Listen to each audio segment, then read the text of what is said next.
السلام عليكم ورحمة الله وبركاته.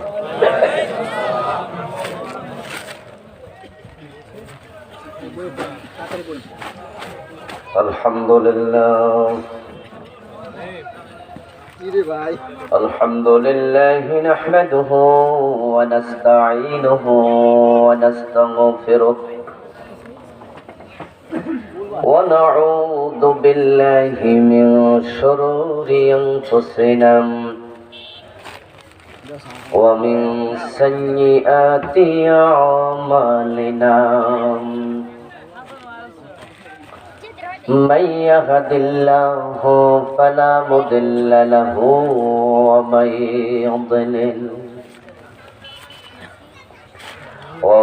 يضلل فلن تجد له وليا مرشدا وأشهد أن لا إله إلا الله وأن محمدا عبده ورسوله أما بعد فقد قال الله تعالى في كلامه المجيد সকলে আমার সাথে পড়ুন আউযু বিল্লাহি মিনাশ শাইতানির রাজিম বিসমিল্লাহির রাহমানির রহিম ইয়া আইয়ুহাল্লাযীনা আমানু إن من أزواجكم وأولادكم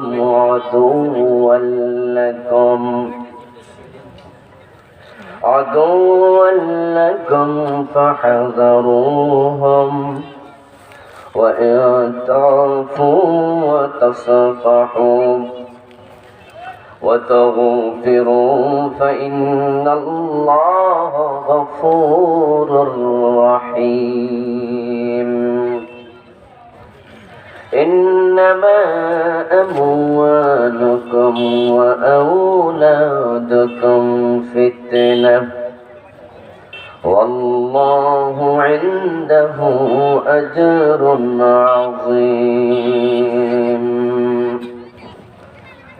قال النبي صلى الله عليه وسلم كل مولود يولد على الفطرة فأبواه يهودانه أو ينصرانه أو يمجسانه أو كما قال النبي عليه الصلاة والسلام.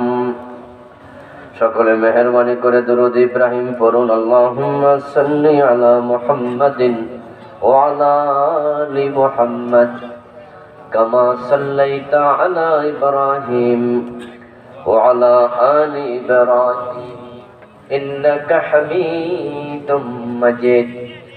আল্লাহুম্মা বারিক আলা মুহাম্মাদিন ওয়া আলা আলি মুহাম্মাদ كما باركت على إبراهيم وعلى آل إبراهيم إنك حميد مجيد.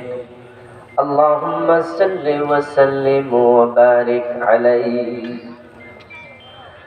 গাগোই রত্তুরপাড়া নতুন জামে মসজিদ কমিটি কর্তৃক আয়োজিত আজকের চমৎকার নবম বার্ষিক তাফসীরুল কোরআন মাহফিলের মুআজ্জাজ মুকাররম সম্মানীয় সভাপতি, চৈতার ভিটা শাহী জামে মসজিদের সম্মানীয় খতিব, বিশিষ্ট আলেমে দ্বীন মুহতারাম মাওলানা আবুল কাশেম সাহেব।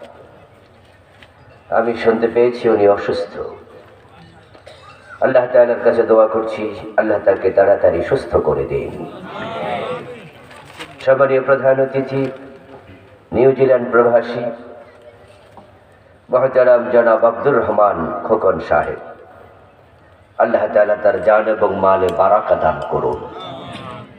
উদ্বোধক কটিয়াদি সরকারি উচ্চ বিদ্যালয়ের সম্মানীয় প্রধান শিক্ষক, বিশিষ্ট শিক্ষাবিদ মহতারাম জনাব বদিউল আলম মাহফুজ সাহেব, মহতারাম মোহাম্মদ আলী হোসেন সাহেব সহ আল্লাহ তাআলা অন্যান্য সম্মানীয় অতিথিদেরকে দ্বীনের জন্য কবুল করুন।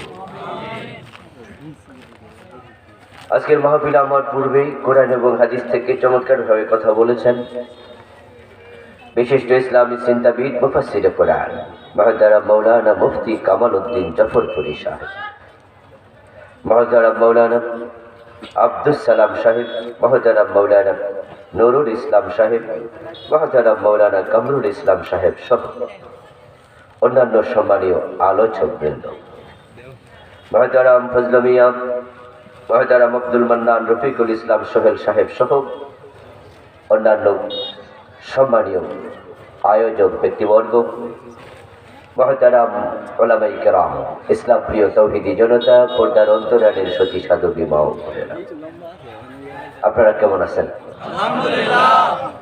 মাশাআল্লাহ, আলহামদুলিল্লাহ, আমরা ভালো আছি। আল্লাহ তাআলা আমাদের সকলকে ভালো রাখুন, সুস্থ রাখুন, ঈমানের সাথে রাখুন, বলুন আমিন। যারা দু চারজন দাঁড়িয়ে আছেন বসে যান, বসলে পরিবেশটা সুন্দর হবে। মাহফিল কমিটি যারা স্বেচ্ছাসেবক আছেন আপনারা অন্যদেরকে বসতে সহযোগিতা করুন। হ্যাঁ, প্যান্ডেলটা যদি ভরপুর হয়ে যায় দেখতে ভালো লাগবে। ইনশাআল্লাহ লোকজন আসতেছে, ভরে যাবে অচিরেই ইনশাআল্লাহ। দাঁড়িয়ে থাকলে পরিবেশের সৌন্দর্যের সাথে সাংঘর্ষিক হয়, সুন্দর লাগে। যারা রাস্তায় বসছেন তারা ভিতরে চলে আসেন, রাস্তায় দাঁড়িয়ে আছেন তারাও ভিতরে চলে আসেন। আল্লাহ তাআলার পবিত্র জাতের লাখো কোটি শুকরিয়া জ্ঞাপন করছি যে মহান মনিব অত্যন্ত মেহেরবানি করে এই ভর দুপুর বেলায় আমাদের সকলকে কোরআনের আহ্বানে সাড়া দিয়ে কোরআনের এই মাহফিলে হাজির হওয়ার তৌফিক দিলেন। যিনি করোনার এই বিপর্যস্ততার মাঝেও আমাদেরকে সুস্থ রাখলেন, কোরআনের কথা বলার মতো শোনার মতো মন মানসিকতা দিলেন, এই সব নেয়ামতের মালিককে আল্লাহ। এজন্য আমরা আলোচনা শুরুতে মন প্রাণ উজাড় করে অন্তরের সবটুকুন শ্রদ্ধা এবং ভালোবাসা দিয়ে আমাদের মনিব আল্লাহ তাআলাকে শুকরিয়া জানাই, কৃতজ্ঞতা জানাই। সবাই মিলে জোরে জোরে একবার কালিমাত শুকর করি আলহামদুলিল্লাহ। দুরূদ ও সালাম বিশ্ব নবী সাইয়্যিদুল মুরসালিন ইমামুনা কুদওয়াতুনা হাবিবুনা উসওয়াতুনা সানাদুনা তাবিবুনা তাবিবু কুলুবিনা মুহাম্মাদুর রাসূলুল্লাহ সাল্লাল্লাহু আলাইহি ওয়াসাল্লামের উপর সাহাবায়ে কেরাম ও শুহাদায়ে জামের আলা ইল্লিয়িন আল্লাহ তাআলার কাছে কামনা করছি, বলুন আমিন। সম্মানিত ভাইয়েরা, আমি আপনাদের সম্মুখে পবিত্র কোরআন মাজিদ থেকে সূরাতুত তাগাবুনের 14 এবং 15 নম্বর আয়াতে কারিমা তেলাওয়াত করেছি। বিশ্বনবীর পবিত্র মুখনসৃত ছোট্ট একখানা হাদিস পাঠ করেছি।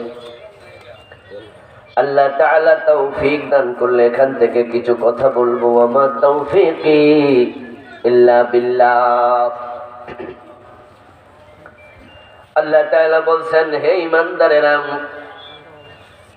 ইন্না মিন আযওয়াজিকুম ওয়া আওলাদিকুম আদুওয়ান লাকুম, নিশ্চয় তোমাদের কারো কারো স্ত্রী, কারো কারো সন্তান তার জন্য দুশমন হবে। কে বলছেন? কি হবে? দুশমন। আল্লাহ কখনো মিথ্যা কথা বলেন? তার কথাতে কোনো মিথ্যা নাই, যা বলেন সবটাই কি? ওয়ামান আসদাকু মিনাল্লাহি কিলা ওয়ামান আসদাকু মিনাল্লাহি হাদিসা। আল্লাহর চেয়ে সত্য কথা বলার ক্ষমতা কারো নেই। লা রাইবা ফি, তার কথার মাঝে কোনো সন্দেহ নেই। তিনি নিশ্চয় শব্দ দিয়ে বললেন ইন্না। ইন্না মানে কি? নিশ্চয়ই। তাহলে এমনি মিথ্যা বলে না, মিথ্যার সম্ভাবনা থাকে না। আবার বলতেছেন তাকিদ দিয়া, নিশ্চয়ই। তোমাদের কারো কারো স্ত্রী, কারো কারো সন্তান হবে তোমাদের দুশমন। ফাহযারুহুম, সুতরাং তাদের ব্যাপারে তোমরা সাবধান থেকো, যেন তারা তোমাদের দুশমন হতে না পারে। এরপরের আয়াতে বলেন ইন্নামা আমওয়ালুকুম ওয়া আওলাদুকুম ফিতনাহ, যে টাকা পয়সার জন্য, সন্তানের জন্য পাগল হয়ে গেছো, এগুলো কিন্তু তোমাদের পরীক্ষার জায়গা। পরীক্ষায় যদি পাশ করো তাহলে ভালো, কিন্তু ফেল করলে মুসিবত আছে না নাই? আল্লাহ কাউকে সম্পদ দিয়ে পরীক্ষা করে, কারো থেকে সম্পদ কেড়ে নিয়েও পরীক্ষা করে। আসলে দুনিয়া আমাদের জন্য একটা পরীক্ষার জায়গাই মাত্র। পরীক্ষার হলে 3 ঘন্টা সময় ছাত্র যদি ঠিকঠাক মতো কাজে লাগায়, তাহলে রেজাল্টের দিন তার চেহারা উজ্জ্বল থাকে, ঠিক না? আর ওই 3 ঘন্টায় যদি খামখেয়ালি করে, অপচয় করে, সময় ভালো করে না রাখে, পরীক্ষাটা ভালো করে না দেয়, গল্প গুজব করে, জিমায়া জিমায়া টিচারের সামনে হাত তোলা দিয়ে আঙ্গুল দেখায়, স্যার স্যারে কয় যাও, এক আঙ্গুল দেখলে বুঝে প্রস্রাবখানায় যাইব। প্রস্রাবখানায় যাইয়া 15 মিনিট কাটায় হেলতে দুলতে, 3 ঘন্টার মাঝে আধা ঘন্টা গল্প করে কাটাইছে, ভালো লিখে নাই। পরীক্ষার হলে খামখেয়ালি করেছে, রেজাল্টের দিন চেহারা কালো হওয়ার সম্ভাবনা আছে না নাই? ঠিক দুনিয়াটাও আমাদের জন্য একটা পরীক্ষার জায়গা। আল্লাহ এখানে সম্পদ দিয়ে পরীক্ষা করবে, সন্তান দিয়ে পরীক্ষা করবে। زين للناس حب الشهوات من النساء والبنين والقناطير المقنطرة من الذهب والفضة والخيل المسومة والأنعام والحرث। আল্লাহ নারী দিয়া পরীক্ষা করবে, বাড়ি দিয়া পরীক্ষা করবে, গাড়ি দিয়া পরীক্ষা করবে। সম্পদ হাত থেকে কেড়ে নিয়া সাগরকে বলবে মাইলের পর মাইল জমিন তুই গ্রাস করে নিয়ে যা, নদী ভাঙ্গন হবে, ব্যবসা লস হয়ে যাবে, গাড়িটা অ্যাক্সিডেন্ট হয়ে যাবে, আপনার বিশাল জাহাজ কোটি কোটি টাকা দিয়ে কিনেছেন সাগরে ডুবে যাবে। হয় কিনা? এই সব হলো আপনার জন্য পরীক্ষা। যদি আপনি ওই সময়টা ভালো করে কাজে লাগান, পরীক্ষায় পাশ করবেন, এমন ভাবে পরীক্ষা দেন, আপনার এমন একটা সময় নতুন করে আবার আসবে যেদিন ফল প্রকাশ হবে। ওই ফল প্রকাশের দিন আপনার চেহারা উজ্জ্বল হয়ে যাবে।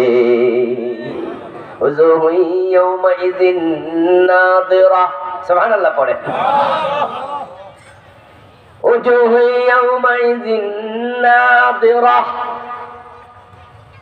আল্লাহ তাআলা কোরআন মাজিদে বলেন সেই দিন কিছু চেহারা হবে বড় উজ্জ্বল, মাথার মাঝে থাকবে আল্লাহর নূরের টুপি। এমন সন্তানের বাবা হইছো, সন্তান তোমার জন্য ছিল পরীক্ষা। সন্তানকে আল্লাহ দিয়েছে তোমার সামনে পরীক্ষা শুরু। তুমি সন্তানটাকে ঠিকঠাক মতো মানুষ করছো, ওই সন্তানের কারণে বাবার মাথার মাঝে নূরের তাজ আসবে, এমন হাদিস আছে না নাই? এর মানে পরীক্ষায় পাস।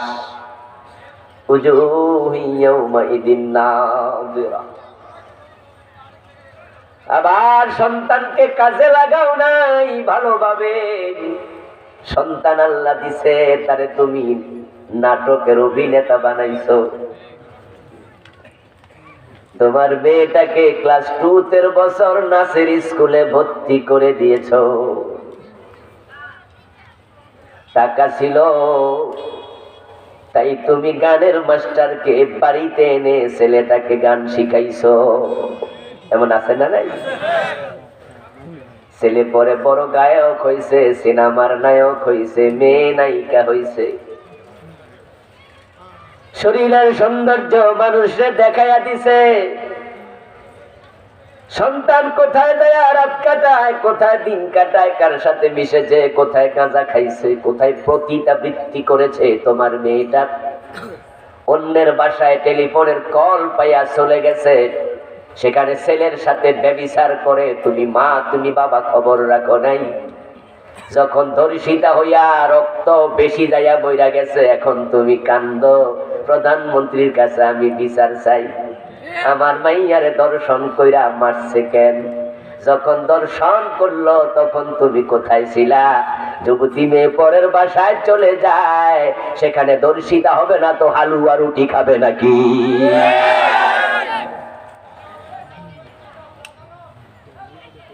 এখন দিহানের শুধু দোষ, ছেলের দোষ। ছেলের ফাঁসি দাও, ছেলের জেল দাও। ছেলে আমার মাইয়াটারে মাইরা লাইছে কেন? আনুষ্কার মা তুমি কেন এখন কাঁদো? ও আনুষ্কার বাবা তুমি কেন কাঁদো?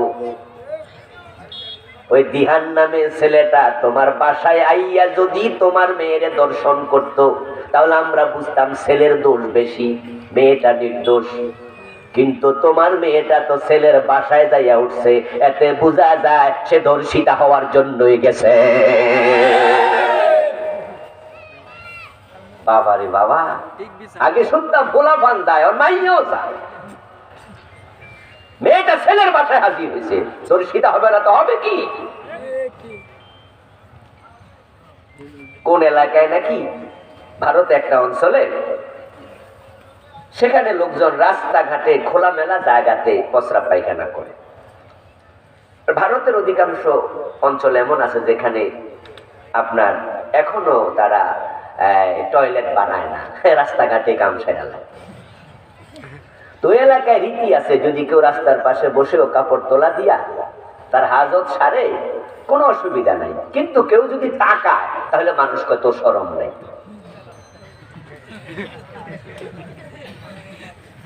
কথা কি বুঝলেন? যে রাস্তার পাশে খাড়াইয়া বইয়া কাম সারতাছে কাপড় তোলা দিয়া, কোনো অসুবিধা নেই। কিন্তু কেউ যদি ছাইয়া লায় কত শরম নাই। আশ্চর্য আইন, আশ্চর্য আইন। হোটেলে বেস্টেক লাগায় আছে, আর মাঝে বিউটি পার্লারের সাজগোজ সব নিয়া, তারপরে বুকের কাপড়টা ফালাইয়া। আল্লাহ তোমার বুকে যে সৌন্দর্য দিছে, এটারে জোড়া তালি দিয়া আরো বাড়াইয়া তারপরে রাস্তায় হাঁটো। যুবক যদি তাকায় তুই শরম নাই, তাকাইলি কেন? আশ্চর্য, তাই তুমি দেখাইলা কেন?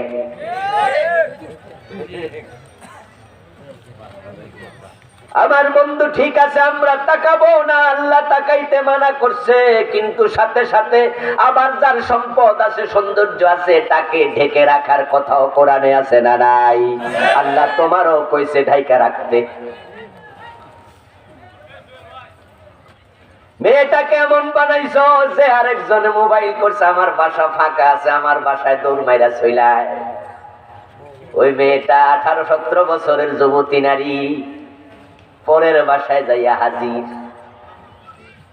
পত্র পত্রিকায় যা পড়লাম, যা দেখলাম, মেসেজ নিউজে যা পাইলাম, মেয়েটা সাধারণ ধর্ষণে মরে নাই, জঘন্য কিছু করা হয়েছে। এতে বোঝা যায় মেয়েটার সাথে দিহানের এই জাতীয় নিকৃষ্ট সম্পর্ক এটা আজকে নতুন নয়, এ সম্পর্ক অনেক দিন আগ থেকেই চলছিল। যদি সেদিন তারা ব্যভিচার করে মেয়েটা সুন্দর করে ঘরে ফিরে আসতো, দিহানের মাও জানতো না, আনুষ্কার মাও জানতো না, দুনিয়ার কেউ জানতো না তারা যে ব্যভিচারী। এরকম হাজার হাজার আনুষ্কা, হাজার হাজার দিহান বাংলাদেশে আছে না না?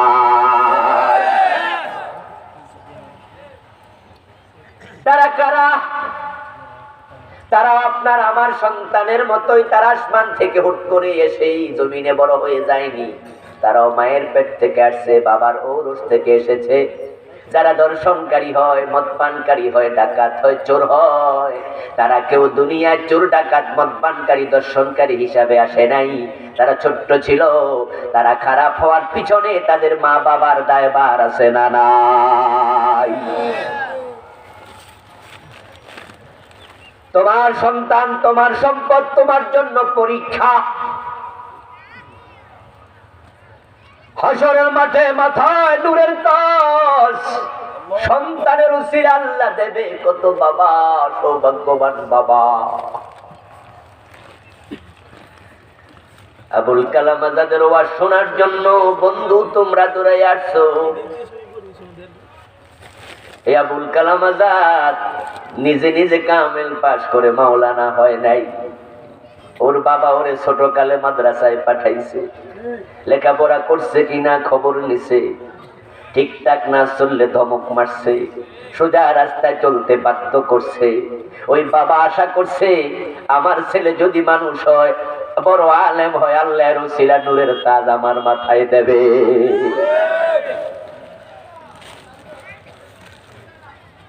আমির হামজা এমনি আমির হামজা হয়ে যায় নাই, তারেক মনোয়ার এমনি তারেক মনোয়ার হয় নাই, মামুনুল হক এমনি মামুনুল হক হয় নাই, আল্লামা সাইদি নিজে নিজে সাইদি হয় নাই। তাদের প্রত্যেকের পিছনে মা বাবার ভূমিকা আছে না না?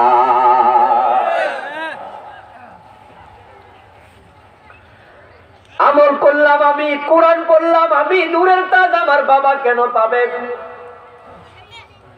قال النبي صلى الله عليه وسلم من قرأ القرآن وعمل بما فيه يلبس والداه يوم القيامة تاجا زوءه أحسن من زوء الشمس أو كما قال النبي عليه الصلاة والسلام। বিশ্বনবীর বক্তব্য, যে কোরআন পড়বে, যে কোরআন আমল করবে, কোরআনের আলেম হবে, কোরআনের আমলকারী হবে, ওই ব্যক্তির পিতার মাথায় নূরের তাজ। আশ্চর্য, আমল করলো কে, টুপি পাইল কে? অথচ অন্য হাদিসে পাওয়া যায় মান কারা হারফাম মিনাল কুরআনি ফালাহু আশরু হাসানাত। যে ব্যক্তি কোরআনের একটি হরফ পড়বে তার আমল নামায় 10টা নেকি দেয়া হবে। তাহলে যে ব্যক্তি কোরআন পড়বে, কোরআন মানবে, নূরের তাজ তার মাথায় দেয়া হবে। এটা না ছিল যৌক্তিক কথা। চাকরি করছি আমি, বেতনও পাবো আমি, ঠিক না? বিয়া করছি আমি, বউ আপনি পাইবেন, এটা কেমন কথা হইল? যুক্তিতেই মিলে না। বিয়া করছেন আপনি, বউ পাবেন আপনি, চাকরি করছেন আপনি, বেতন পাবেন আপনি, আমল করছেন আপনি, জান্নাত পাবেন আপনি, আমল করছেন আপনি, নূরের তাজ পাবেন, এটা না যুক্তি? কিন্তু হাদিসে বলা হলো বাবার মাথায় নূরের তাজ, মানে কি? হাদিসটা কি ভুল? কথা বলেন না জোরে, হাদিস কি ভুল? না রে বন্ধু, বাবার মাথার নূরের তাজ এর কারণ আছে। বাবা পরীক্ষায় পাশ করছে, সুবহানাল্লাহ। এই সন্তান তার কাছে পরীক্ষা ছিল, সে পাশ করছে। বাবা পরীক্ষা পাশ করার কারণে বাবার পুরস্কার দিছে। কিন্তু কিছু কিছু সন্তান হবে দুশ্মন, কারো কারো বউ হবে তার দুশ্মন। এ কথা কে বলতেছে? আল্লাহর নাম আসতে বলে মজা লাগবে না তো, জোরে বলতে হবে। কে বলছে? এর চেয়ে মধুর নাম পৃথিবীতে আর নাই, আল্লাহ। আলা বিযিকরিল্লাহি তাতমাইন্নুল কুলুব। যখন কোনো কারণে কখনো একটু ডিপ্রেশনে ভুগি, তখন দুটি কাজ করি। যখন একটু মানসিক একটু কোনো কারণে একটু টেনশন আছে, দুটা কাজ করি। একটা হলো দুরূদ ইব্রাহিম পড়ি, আর একটা হলো আল্লাহ আল্লাহ শব্দটা বেশি বেশি বলি। তখন মজা লাগে এবং দেখি অল্প সময়ের ব্যবধানে ডিপ্রেশনটা চলে যায়। আলা বিযিকরিল্লাহি তাতমাইন্নুল কুলুব। আল্লাহর নাম স্মরণ করলে কলবে প্রশান্তি আসবে। কে বলেছেন? আল্লাহ। ইতিকাদের সাথে আল্লাহর মতো এত সুন্দর নাম আর পৃথিবীতে নাই। এবং শব্দটা এমন বললে পুরাটা গাল মোটা হয়ে যায়, ভরে যায়। আল্লাহ, সুবহানাল্লাহ। কারো কারো সন্তান তার জন্য হবে দুশ্মন। এর মানে কি? এর মানে হলো হাসরের ময়দানে সন্তান যখন ধরা পড়ে যাবে, আমলনামার মাঝে শুধু কবিরা গুনাহ, এই আনুষ্কার মা ধরা খাইয়া যাবে। আনুষ্কা বড় হতবাগী নারী। জেনা ব্যভিচার করলে ঈমান যায় না, কবিরা গুনাহ হয়। কিন্তু জেনা অবস্থায় মারা গেলে ঈমানটা থাকে না। قال النبي صلى الله عليه وسلم لا يزني الزاني حين يزني وهو مؤمن। জেনাকারী জেনা করে না, যদি জেনা করা অবস্থায় মারা যায় তার ঈমানটা থাকে না। জেনা করা অবস্থায় কলবে ঈমান থাকে না। এই হাদিসের ব্যাখ্যায় পাওয়া যায় জেনা করা অবস্থায়, চুরি অবস্থায়, ডাকাতি অবস্থায় ঈমানহীন হয়। এর মানে তার কলব থেকে ঈমানটা বের হয়ে শূন্যে জ্বলতে থাকে। যদি সে জেনা থেকে বের হয়ে যায় ঈমানটা আবার ফিরে আসে। কিন্তু আনুষ্কার ঈমানটা তো ফিরে আসার সুযোগ নাই, সে তো জেনা অবস্থায় মরে গেছে। হাসরের ময়দানে জাতীয় আনুষ্কারা দাঁড়ায় যাবে মায়ের বিরুদ্ধে, বাবার বিরুদ্ধে মামলা নিয়া। ওই সালমান খান আত্মহত্যা করেছে, সিনেমার নায়ক দাঁড়ায় যাবে বাবার বিরুদ্ধে, মায়ের বিরুদ্ধে মামলা নিয়া। যে সমস্ত মেয়েরা লাখ লাখ কবিরা গুনাহ, কোটি কোটি কবিরা গুনাহ নিয়ে মরছে, ছেলেরা মারা গেছে, আল্লাহ বলবে যা যা জাহান্নামে যা, খুজুহু ফাগুল্লুহু সুম্মাল জাহিমা সাল্লু। ও ফেরেশতারা তারে ধর, তারে হাতের মাঝে হাত কড়া পড়া, পায়ের মাঝে ডান্ডা বেরি পড়ায়া দে।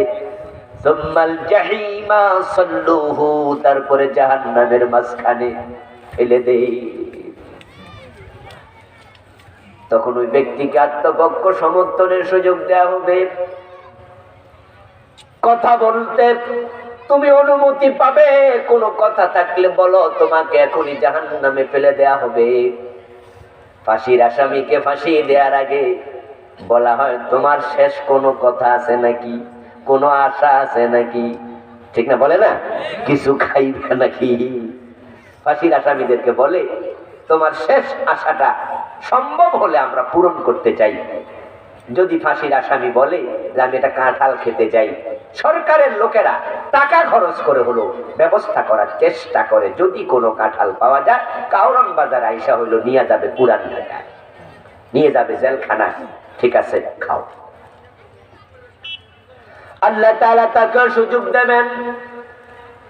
তখন ওই নায়িকা, ওই গায়িকা, ওই নায়ক, গুনাহগার, জালেম বলবে আল্লাহ, ওই মদপানকারী ছেলেটা বলবে, আনুষ্কা বলবে আল্লাহ আমারে তো কবিরা গুনাহ, আমি একাই বুঝি দায়ী। যদি আমার মা আমারে কন্ট্রোলে রাখতো, বাবা বোরকা ছিলাইয়া দিত, আমারে আমার বাবা নাসের স্কুলে ভর্তি না করতো, আমি রাতের বেলা একার সাথে সময় কাটাইছি যদি একটু কন্ট্রোল করতো, ধমকায়া সোজা পথে দিত, আমার ওই কওমি মাদ্রাসায়, আলিয়া মাদ্রাসায় ভর্তি করতো, আমার দোস্ত আর কামেল পাস করছে, এ কত বড় আলেম হয়েছে, কত ওয়াজ করে মানুষে হেদায়াতের পথে ডাকছে, আমিও তার মতো হতে পারতাম। কিন্তু বাবা তো আমার মাদ্রাসায় না দিয়া গানের স্কুলে দিছে, আমার একা দোষ কেন? বাবা ডারে ডাকো। আমি যে কটিয়াদি কলেজে গেছি, কটিয়াদি স্কুলে গেছি, আমি সুন্দরী যুবতী, আমি আমার বাবার সামনে তো গেছি, বাবা দেখছে, মা দেখছে, কেমনে সাইজা গুইজা গেছি। আমার বুকের সৌন্দর্য পরপুরুষ দেখেছে, চেহারার সৌন্দর্য পরপুরুষ দেখেছে। এমন ভাবে বোরকা গায়ে দেয়, বোরকাটা এত টাইট ফিট দেয়, কোন অঙ্গ কেমন বোরকার ভিতর থেকে স্পষ্ট হয়ে যায়, পিছন দিয়া আবার রশি দিয়া মাজার সাইজ কত সেটাও দেখায়। এমন বোরকাওয়ালাও আছে না নাই? পাশে মহিলাদের প্যান্ডেল আছে, মা বোনেরা শোনো, আজ আমল করার নিয়তে শোনো। তোমাকে বোরকা পড়তে কেন বলা হয়েছে? তোমার দেহের সৌন্দর্য যেন পরপুরুষ না দেখে। তোমার চেহারা কত সুন্দর, ঠোঁট কত সুন্দর, নাক কত সুন্দর, পর পুরুষ দেখবে না, চেহারাটা ঢেকে ফেলো। তোমার বুক আল্লাহ বড় সুন্দর করে বানাইছে, সৌন্দর্য আল্লাহ পুরুষকে দেয় নাই, নারীকে দিছে। তোমার বুকের সৌন্দর্য পর পুরুষ কেন দেখবে? তোমার মাজাটাকে আল্লাহ তাআলা পুরুষের তুলনায় সুন্দর করে বানাইছে। তুমি এটা ঢেকে রাখবে, বুক ঢেকে রাখবে, মাথা ঢেকে রাখবে, কিন্তু তুমি বোরকা গায়ে দিয়া পিছন দিয়ে আবার রশি টানে, টানে না? পিছন দিয়া বোরকা রশি টাইনা বাঁধবে, সেলোয়ারও বাঁধবে। কি সেলোয়ার না কামিজ? কামিজ, কামিজে বাঁধবে। এখন পেছন দিয়া তাকালে দেখা যায় তার শরীরের ডিজাইন, সাইজ। পর পুরুষ তাকায়া মজা নেয়। যতজন তাকাবে খারাপ নজরে তাদের একটা করে কবিরা গুনাহ হবে। 1000 লোক যদি তাকায় তাদের ইন্ডিভিজুয়াল 1000 একটা কবিরা গুনাহ, আর তোমার নিজের একাই হবে 1000 কবিরা গুনাহ। এই হাজী সাহেব বাবা, তুমি কি দেখোনি তোমার মেয়ে সুন্দরী কলেজে যায়, ক্রস ওড়না, ক্রস ওড়নাটা এইভাবে বুকের উপরে ক্রস করে দেয়, বুকের দুই পাশ থেকে মানুষ দেখে, দেখে না? তোমার মেয়ে সুন্দরী লিপস্টিক লাগায় গেছে, তুমি কি দেখোনি মানুষ তার দিকে তাকাচ্ছে? তুমি কেন বোরকা সিলাইয়া দিলা না? মেয়ে বলবা, আল্লাহ আমার বাবা বোরকা সিলাইয়া যদি দিত এত কবিরা গুনাহ আমলনামায় আমার আসতো না। আমার নাচ না শিখালে, গান না শিখালে আমি নায়িকা হতাম না। কত নির্লজ্জ বেহায়া বাবা, তার মেয়ে সিনেমায় অভিনয় করে। আচ্ছা, সিনেমায় যে অভিনয় করে মেয়েগুলার কি বাপ নাই, মা নাই, আত্মীয় বড় ভাই নাই? তো বাবার সামনে যে তার মাইয়ারে আর এক নায়কের কোলে লইয়া নাচে, এটা কি বাবা? অত বাবা নির্লজ্জ বেহায়া বাবা। হাসরের ময়দানে মেয়েটা বলবে, বাবারে ডাকো। আমি আরো আশ্চর্য হই যখন স্বামী বিয়ে করার পরে বউ অভিনয় করে। এমন স্বামী আছে, বউরে কয় সালাইয়া যাও। আস্তাগফিরুল্লাহ। এই যে মৌসুমী নামে একটা আছে, এটার বাচ্চাও নাকি বয়স হয়ে গেছে 25 বছর।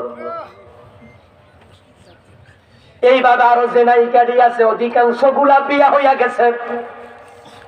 আমি বুঝি না রুচিটা কোথায় গেছে। আমার বন্ধু ওই জাল্লা বলছে, তোমাদের কারো কারো স্ত্রী দুশ্মন হবে, কারণ স্বামী হওয়ার পরে বউরে নায়িকা কয় ঠিক আছে চালাও অভিনয়। এখন সে দেখে তার নিজের বউ আরেক বেড়া কোলে লইয়া নাচতাছে, ডলাডলি গাইতাছে, কান্তাছে, জড়াইয়া ধরতাছে, হে আবার হাততালি দিয়া কয় দারুণ হইছে। আস্তাগফিরুল্লাহ। আমি বুঝি না রুচিটা কোথায় গেছে। আপনারা এখানে যারা বিবাহিত তারা বলুন তো, আপনার বউয়ের সাথে যদি পাশের দোকানদার মুস্কি মুস্কি হাসা হাসা কথা কয়, আপনার বউ দূরে দাঁড়াইয়া দাঁড়াইয়া মুস্কি মুস্কি কথা কয় হাসি দিয়া, আপনি দেখকালান, মজা লাগবে? দুই একজন চুপ করে আছে, এরার মনে কিছু কিছু লাগবে নাকি? কথা বলুন, মজা লাগবে? খারাপ লাগবে না কষ্ট লাগবে? ভালো লাগবে? কেমন খারাপ? খুব খারাপ লাগবে। কি রে আমার বউর সাথে ওই চা দোকানদার কি এর কথা কয়, আবার হাসাহাসিও করে, খারাপ লাগবে কিনা? যদি আপনার স্ত্রীর সাথে পর পুরুষ একটু হাসি দিয়া কথা কইলে আপনার পার্সোনালিটিতে লাগে, ইগুতে লাগে, আপনার খারাপ লাগে। আর ওই বেডার বউ আরেক বেডা কোলে লইয়া নাচে, হে কয় দারুণ হইছে। আর সেটা কি স্বামী না আসামি? এগুলো এত পচা, এত পচা, এত পচা রুচি। আমি বুঝি না এগুলো মানুষ না গরু ছাগল। আমার মনে হচ্ছে আরো খারাপ। বালহুম আবাল। ওই বউটা বলবে, আল্লাহ আমার স্বামীরে ডাকো। আমার স্বামী যদি বিয়ের সাথে সাথে আমাকে অর্ডার করতো, এখন থেকে আর অভিনয় চলবে না। আমি ফজরের টাইমে ঘুমিয়েছিলাম, আমার স্বামী মসজিদে গেছে, নামাজ পড়ছে, ফজরের নামাজ কাজা করে নাই, কিন্তু আমি পড়ি নাই। স্বামী চাইলে আমারে কানে টান দিয়া উঠাইতে পারতো, আয় ওঠো নামাজ পড়ো। পানি ছিটিয়ে দেবে চেহারার মাঝে, অজুর পানি, অজুর পানি। অজু করে বের হয়েছে ওয়াশরুম থেকে, অজুখানা থেকে, বউটা শুয়ে আছে। বউর কাছে এসে দাঁড়িয়ে থেকে এভাবে হাত দিয়া পানি নিয়ে বউর চেহারায় ছিটাইয়া দিবা, সুন্দর করে তার মাথার মাঝে হাত বুলাইয়া দিবা, হাতে ধরে টান মারবা, ওঠো ওঠো নামাজ পড়ো, আমি মসজিদে যাচ্ছি। মসজিদ থেকে ফিরে এসে যদি দেখো এখনো শুয়ে আছে, কম্বল টেনে পালাইয়া দিবা, জোর করে তুলে নামাজ পড়াইবা, বেনামাজি হতে দেবা না। তুমি পরীক্ষায় পাস, তোমার বউ একটা পরীক্ষা ছিল, পাস করে ফেলেছো, কিন্তু বউটা বেনামাজি, ছেলেটা বেনামাজি, মেয়েটা বেনামাজি।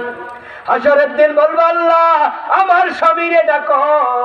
আমার স্বামী তো আমারে লইয়া বাজারে গেছে, মোটরসাইকেলের পিছনে বসাইয়া আমি সেজে গুজে বের হয়েছি, কত পুরুষ তাকাইছে। আমার স্বামী বাধা দিলে আমি এত কবিরা গুনাহগার হতাম না। আল্লাহ এবার বলবে, ওকে স্বামী কই রে, তুই এখানে আয়। এখন তুই আর স্বামী না, তুই হয়ে গেছস আসামি। কামড়ে আয় এখানে, তার না। স্বামীকে স্ত্রীর সামনে দাঁড় করানো হবে, সন্তানের সামনে বাবাকে দাঁড় করানো হবে। এবার সন্তান এবং স্ত্রী কি বলবে কোরআন থেকে শুনুন। তারা বলবে, নাজআলহুমা তাহতা আকদামিনা লিয়াকুনা মিনাল আসফালিন। হে আল্লাহ, জাহান্নামে তো আমরা যেতেই হবে, যে অপরাধ করেছি, তবে আমার বাবারে আমি পায়ের তলায় রাখতে চাই। নাউজুবিল্লাহ বলবেন না? কোথায় রাখতে চান? নাজআলহুমা তাহতা আকদামিনা, পায়ের নিচে রাখতে চাই। আমার স্বামীকে ডাকো, আমার স্বামীকে পায়ের তলা রাখতে চাই। লিয়াকুনা মিনাল আসফালিন, আজকে তারা পদদলিত হোক।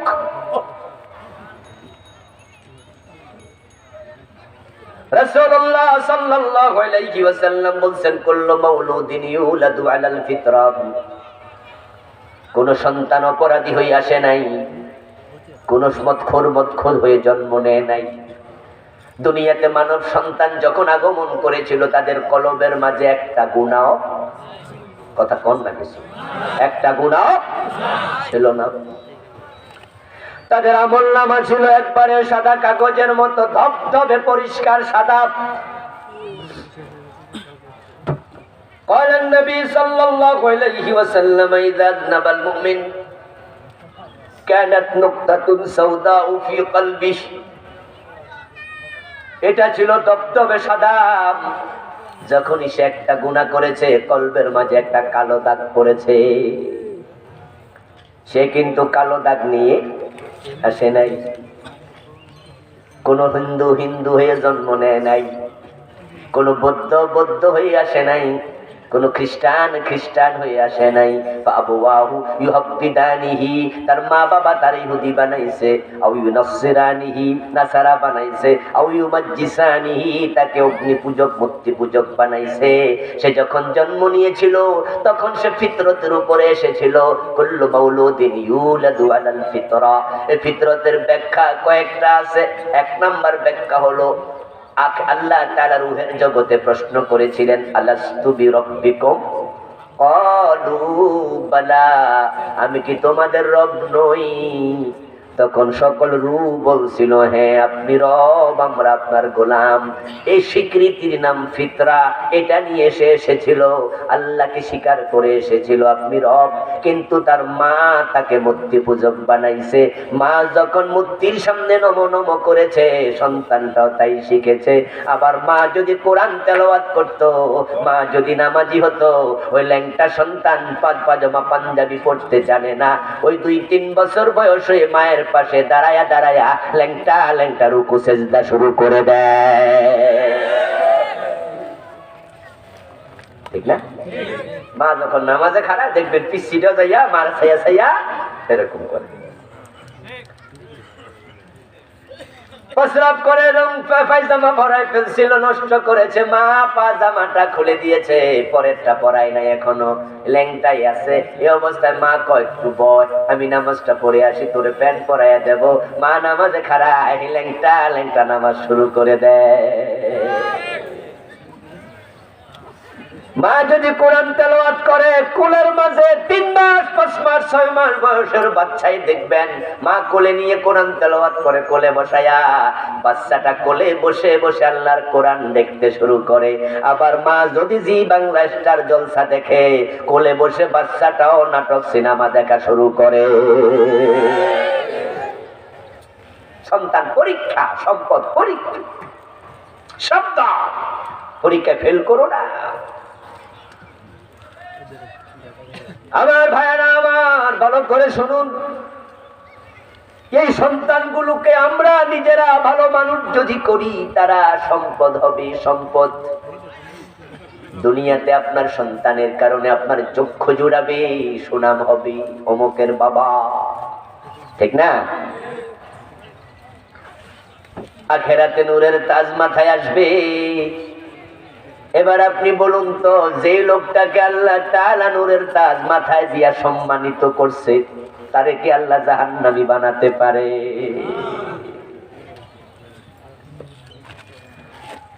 আসলে আখেরাতে মুক্তির জন্য বড় প্রয়োজন আপনার ভালো একটা মন, ভালো একটা হৃদয়, ভালো চিন্তার মানুষ হন। আল্লাহরে ইবাদত দিয়া খুশি করে জান্নাত পাওয়া বড় কঠিন। কারণ তার ইবাদত করার মাখলুকাত অভাব নাই। তাকে সেজদা করতেছে আল্লাহর এমন ফেরেশতা যারা জন্মের পরে, সৃষ্টির পরে সেজদায় গেছে, কিয়ামত পর্যন্ত মাথা তুলবে না। আপনি কয় লম্বা ইবাদত করবেন, কয়টা তাসবিহ করবেন, কতটুকু লম্বা? আমার ভাইয়েরা, আল্লাহর জিকির করতেছে ফেরেশতারা, এমন তাসবিহ পড়ে, কেউ দাঁড়ায়া, কেউ রুকুতে, কেউ সিজদায়, কেউ বসে। আল্লাহ বলছে কুমু ওয়াসাব্বিহু হাত্তা মুরাকুম মাররাতান উখরা। ও ফেরেশতারা, তোমরা দাঁড়ায়া দাঁড়ায়া তাসবিহ পড়ো, আমি দ্বিতীয় অর্ডার না করলে পা নাড়াইও না। ওই ফেরেশতাগুলো এক দাঁড়ানোতে কিয়ামত হবে, জিকির বন্ধ করবে না। আপনি কয়দিন জিকির করবেন, কয়বার করবেন? আল্লাহকে আপনি খুশি করেন টেকনিক কইরা, বুদ্ধি কাজে লাগায়া। কেমনে খুশি করা যায়? মা বাবার খেদমত করলে আল্লাহ তাড়াতাড়ি খুশি হয়। সন্তান দিনের আলেম বানাবেন, দিনের কাজে লাগাবেন, সম্পদ কাজে লাগায়া মরে যান। কবরে শুয়ে শুয়ে সওয়াব পাওয়া যায়, অটোমেটিক আপনার অ্যাকাউন্টে যোগ হবে, এমন কিছু সিস্টেম ইসলামে আছে না নাই? ইযা মাতাল ইনসান ইনকাতা আনহু আমালু, মানুষ মরে যাবে, আমল নামা ক্লোজ হয়ে যাবে। ইল্লা মিন সালাসা, তবে 3টা অ্যাকাউন্ট 24 ঘন্টায় কখনো ক্লোজ হয় না। আমাদের দেশে কিছু কিছু কোম্পানি, আপনার ব্যাংকের এটিএম বুথ আছে, এখন প্রায় ব্যাংক এগুলা চালু করে দিছে। 4টা বাজে যাবেন, টাকা জমা দিতে পারবেন না, 4টার পরে তুলতেও পারবেন না। গেলে দেখবেন ব্যাংকগুলোর গেট বন্ধ, ভিতরে অফিসাররা কাজকর্ম করছে, ক্লোজিং চলছে। আপনি চাইলেও টাকা তুলতে পারবেন না, জমা দিতে পারবেন না। আগামী দিন আইসেন, অফিস আওয়ার শেষ, কিন্তু এটিএম বুথে 24 ঘন্টায় টাকা তোলার সুযোগ আছে না নাই? কোম্পানি গ্রাহকের জন্য সুবিধা করে দিছে, কারণ রাতের 3টা বাজেও টাকা দরকার হবে, হাসপাতালে রোগীর চিকিৎসা হবে, হাসপাতালে এই মুহূর্তে নেওয়া লাগবে, অপারেশন জরুরি ভাবে করা লাগবে, টাকা নাই। কিন্তু হাসপাতালে গেলে তো আগে টাকা জমা দেও, তারপরে চিকিৎসা, ঠিক না? বিভিন্ন টেস্ট যখন করেন, টাকা কি পরে নেন আগে নেন? আগে টাকা জমা দিয়া যান, স্লিপটা নিয়ে আসেন যান। তো কোম্পানি কয় তাহলে এটিএম বুথ খুলে দিলাম, এখন 24 ঘন্টা খোলা। এটিএম বুথের মাধ্যমে এখন টাকা জমা দেয়া যায়, টাকা আবার তোলাও যায়, সুযোগ আছে। আমার আল্লাহ তাআলা তার বান্দাদের জন্য কিছু এটিএম বুথের সিস্টেমে এমন আমল নামা রাখছে যেটা কিয়ামত পর্যন্ত ক্লোজ হবে না।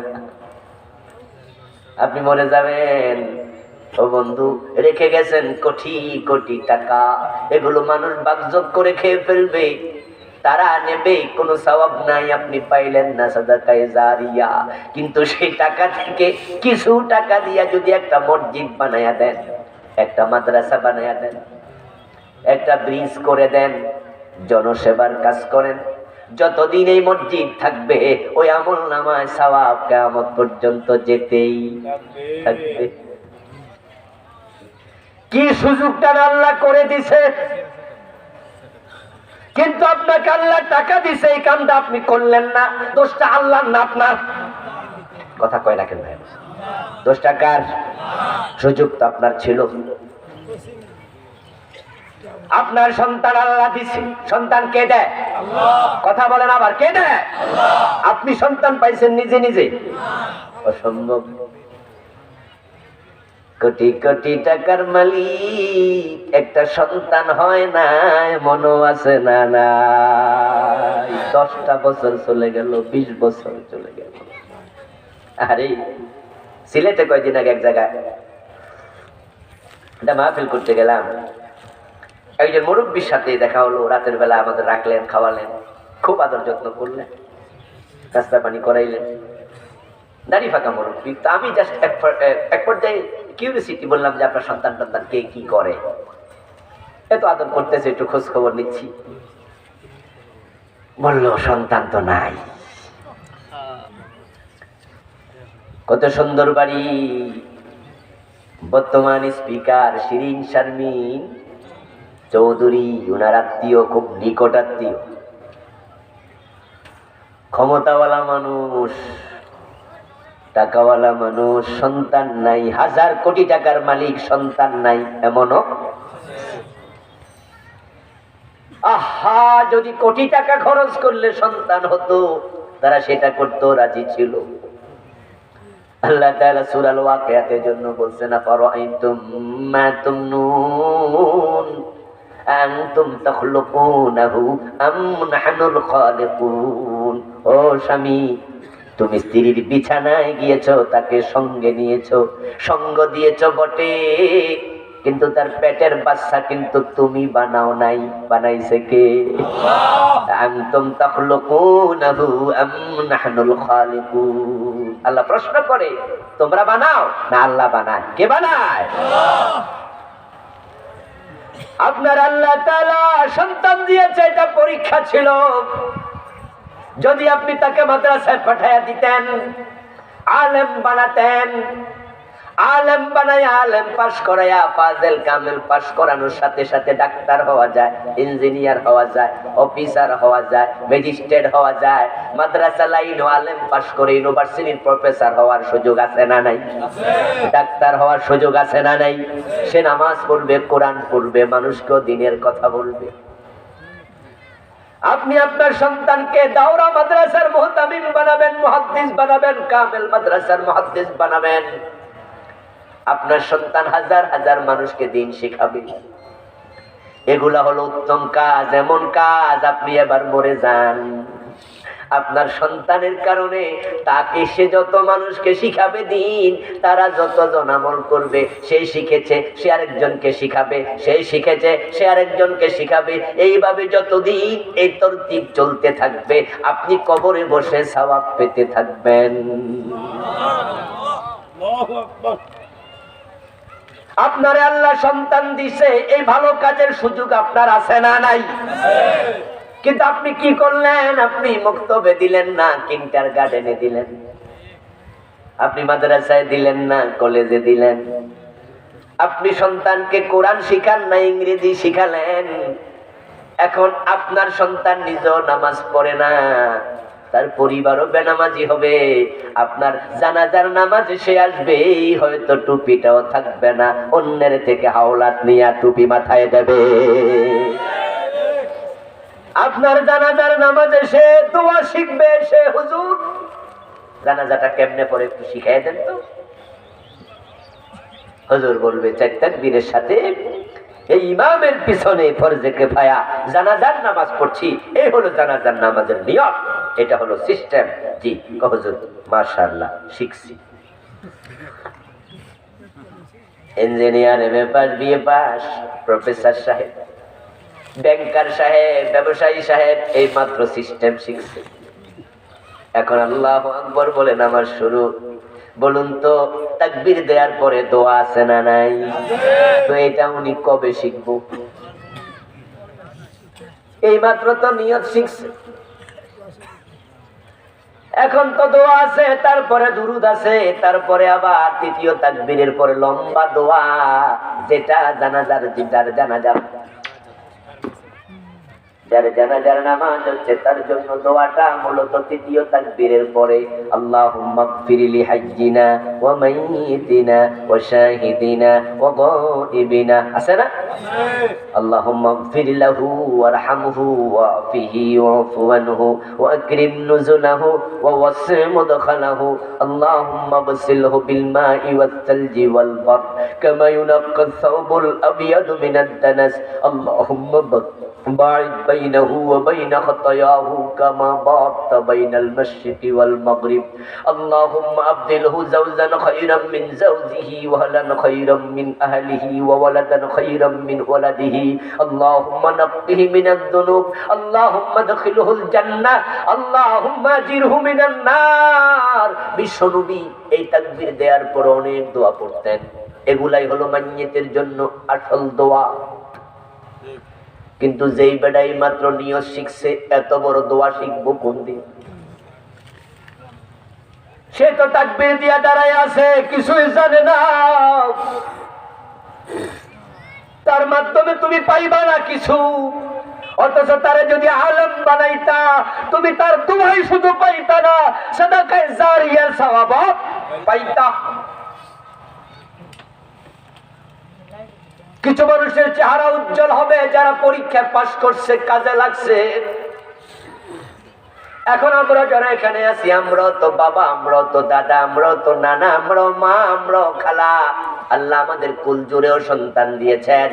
এখন কিছু ভালো সন্তান এই জমিনে দরকার আছে না নাই? কিন্তু ভালো মানুষের সংখ্যা দিন দিন কমে না পারে? ভালো যদি কমে যায় আলটিমেট খারাপ বেড়ে যাবে। এখন খারাপ যদি বেড়ে যায়, সাদাকায়ে জারিয়া যেমন আছে, গুনাহে জারিয়াও আছে। আমাদের দেশে আমরা সাদাকায়ে জারিয়ার ওয়াজ একটু বেশি শুনছি, গুনাহে জারিয়া যে আছে এটা আমরা অনেকে জানিও না। অথচ হাদিস আছে, মান সান্না ফিদ্দিন সুন্নাতান সাইয়্যাতান ফালাহু বিজরুহা ওয়া বিজরু মান আমিলা বিহা। মসজিদ বানায়া মরে যাও, সওয়াব যেতে থাকবে কিয়ামত পর্যন্ত। যতদিন মসজিদ থাকবে ততদিন পর্যন্ত। যদি সিনেমা হল বানায়া যাও, গুনাহ বুঝি যাইব না। মসজিদ রেখে যাও, সওয়াব পাইবা। সিনেমা হল বানায়া যাও, গুনাহ পাইবা। কাউকে ভালো এলেম শিখাইয়া গেছো, সওয়াব পাইবা। ছেলে ভালো হলে মাথায় নূরের তাজ হবে, পুরস্কার।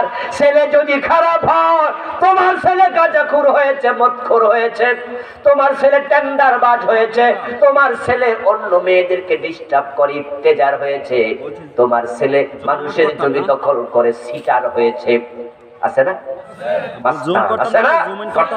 করতাম। বাবা আবার মাঝে মাঝে খুশি হয়, আমার ছেলের মানুষ ডরায়, ঠিক আছে।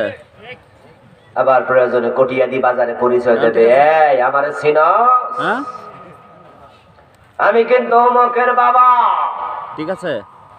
ছেলে পিস্তলবাজ, ছেলে মাস্তান, ছেলে টেন্ডারবাজ হয়েছে, গাঁজাখোর হয়েছে, কত লম্বা লম্বা চুল, হাতের মাঝে বালা আছে, কানও আবার ছিদ্র আছে, কানে জিনিসও দিছে, এমন কিছু ছেলে আছে না নাই?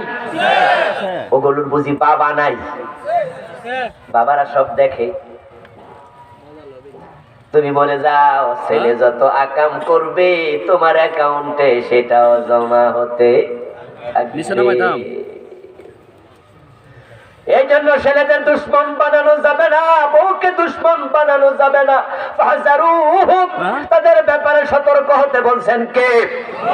উপর তুলতাম। ভালো সন্তান কে না চায়? আসলে এই কথা বলো না, কথা বলো না, আওয়াজ কানে আসছে। প্রজেক্টর চলতেছে ওইখানে, কথা বলবা না, প্রজেক্টর চলবে।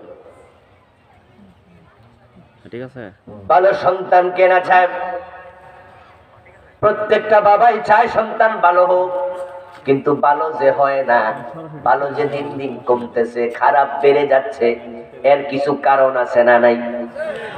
সবকিছু আল্লাহর দোষ দিয়া বাঁচা যাইব? যে তাকদীর খারাপ, হ্যাঁ তাকদীর খারাপ, তাকদীর ওয়ালার দোষ দিলা? এগুলো আমাদের নিমক হারামি। যখন এ প্লাস পায়, গোল্ডেন এ প্লাস পায়, তখন জিজ্ঞাসা করে বাবা এত সুন্দর রেজাল্ট কেমনে হইলো? তখন আমি 8 ঘন্টা লেখাপড়া করছি, 6 ঘন্টা করছি, হাতের লেখা সুন্দর ছিল, এই কাম ও কাম। ও পরের বছর রেজাল্ট খারাপ, তাকদীর খারাপ। তো আগের বছর যে রেজাল্ট ভালো, তাকদীর ভালো, এটা কেন কইলা না? তখন ক্রেডিট নিছো নিজে, আর আজকে খারাপ হওয়ার পরে দোষ দাও আল্লাহর তাকদীর ওয়ালারে। খারাপ সন্তান বেড়ে যাচ্ছে কেন? এর কারণ হলো কামা তাদিনু তুদান। দুনিয়ার নিয়ম হলো যেমন কর্ম তেমন ফল। ইন্নাকা লা তাজনি মিনাশ শাওকিল ইনাব, বিখ্যাত আরবি প্রবাদ। তুমি কাঁটাওয়ালা গাছ রোপণ কইরা আঙ্গুর ফল আশা করিও না, আম গাছ লাগাইলে সেখানে জাম হবে না।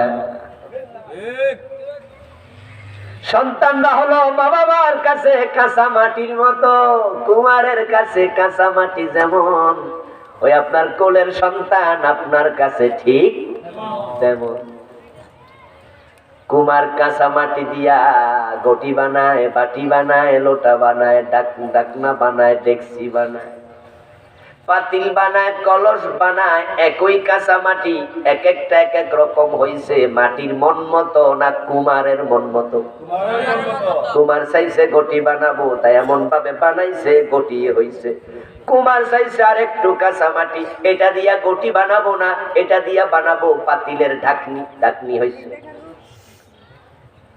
আপনি ছেলেরা মেডিকেল কলেজে ভর্তি করছেন, সে তো ডাক্তারি হবে। আর একটার ইঞ্জিনিয়ারিং কলেজে ভর্তি করছেন, সে ইঞ্জিনিয়ার হবে। আর একটার মাদ্রাসায় ভর্তি করছেন, সে আলেম হবে। এখন আপনি কি বানাতে চান? ছেলের দোষ দিয়া লাভ নাই, এটা সিদ্ধান্ত আপনাকে নিতে হবে।